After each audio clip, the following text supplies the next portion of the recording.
Alright, today we're diving into something that's got a lot of people and Chinese warships getting really close to Australia. Not just close, but 150 nautical miles east of Sydney. That's practically like parking in your neighbor's driveway and saying, "Oh, I'm just passing through." But this isn't just a casual pop-in. This is a strategic move, and we need to break it down. I'm going to walk you through what's happening, why it matters, and what it could mean for global power dynamics. China's expanding naval influence. To understand this situation, let's step back and look at China's broader strategy. Picture two rings of influence around China. The first ring includes Japan, Taiwan, and the Philippines. The second ring extends further to places like Guam and the Northern Marianas Islands. Traditionally, these zones have been where China focused its influence. But now, China is stepping out of those rings, and this latest naval activity shows they're making moves beyond their usual sphere of control. This isn't just a flex, it's a test. According to Charles Edel from CSIS, the Center for Strategic and International Studies, China is testing how well their warships operate far from home, assessing logistics, communications, and endurance. It's about sending a message.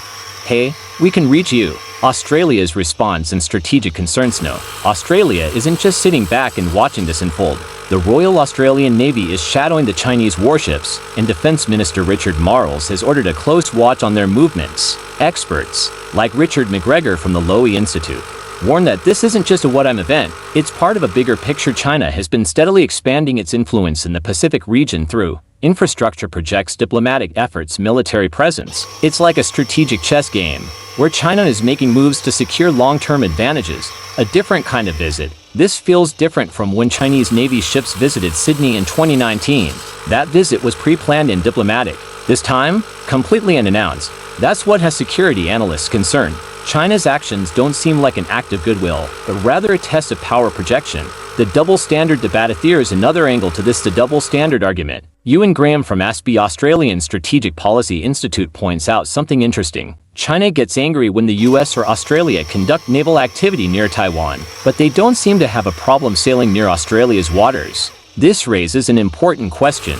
Whose rules apply where? If China believes other nations shouldn't operate near their territory, should they be doing the same thing near Australia? Tensions in the South China Sea. And let's not forget about the recent incident in the South China Sea where a Chinese aircraft fired flares near an Australian plane.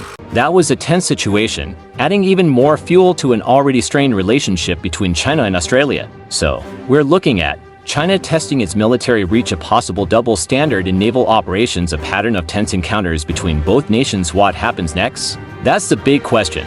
China is growing more powerful, and other nations will need to figure out how to respond. Do they push back, try to negotiate diplomatically, or find a balance somewhere in between? This isn't just about Australia and China, it's about global power dynamics and how nations react to an evolving military landscape. Closing, definitely something to keep an eye on.